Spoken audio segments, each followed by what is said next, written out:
I will now call upon our next speaker, Sheyashi Gorai, St. Peter's School, Class 9. Sheyashi, over to you. Good morning to everyone present here. I am Sheyashi Gorai from class 9 of St. Peter's School. Would like to give a speech today on the topic values in time of crisis. Today's paced fast-paced time is carrying away our societal norms. To be kind was a necessity in the previous days, but today conflict is the new normal. It was believed that service to mankind is service to God. But who is interested to serve nowadays? Everyone just wish to be served. People have become excessively self-centered and focus on nothing but their own profit. Academic success is actually considered superior to all values in a student, whether it be extracurriculars or their own moral values which constitute their personality. Recent societal crises like the Arjikor issue call for action. Shaping dried clay is easier, but shaping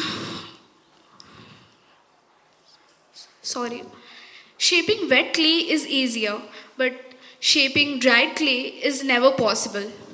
Similarly, we students can be shaped to a better future. I believe institutes and schools institutes and schools mainly focus and aim at avoiding conflicts and controversial topics within students, which causes a major problem. That is, we students are not only unaware of how to solve the issue, but also we are completely unaware and unfamiliar with the issue itself. We are unfamiliar with how the issue begins, how it happens, and how it ends. This needs to be changed. I believe and I feel that teachers and other mentors must focus on familiarizing issues within the students and thus inducing critical thinking within students which might lead to better solutions to the ones we are using today. Thank you. Thank you, Sheyashi. Thank you so much. Sheyashi called for kindness. She began her opening lines by calling for kindness and a need to serve, not just to be at the receiving end, but to be willing and able and ready to give. She critiqued how so many of our institutions are run only for profit. And profit is the only motive, forgetting that there are far greater and deeper needs in society. Then she said, the time to act is now, when the clay is wet. What a beautiful metaphor. When you use young lives and compare them to wet clay that can be shaped and can be molded.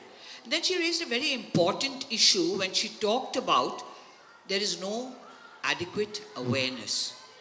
And it is the role of the teacher, all of us here in school communities, to create an awareness to help our children to know what the needs of society are. And she didn't say it, but I'm saying it on her behalf, to factor this into our syllabus as part of our critical thinking. So now our critical thinking questions, all of us teachers on this panel, work in the critical thinking questions not into the textbook, but out of society and out of real life, and call for what we are now labeling PR, a personal response. When you see a situation, what is your personal response? And in doing so, then we go back to our previous speaker, we build a collective conscience. She said the days of non-confrontationalism is over.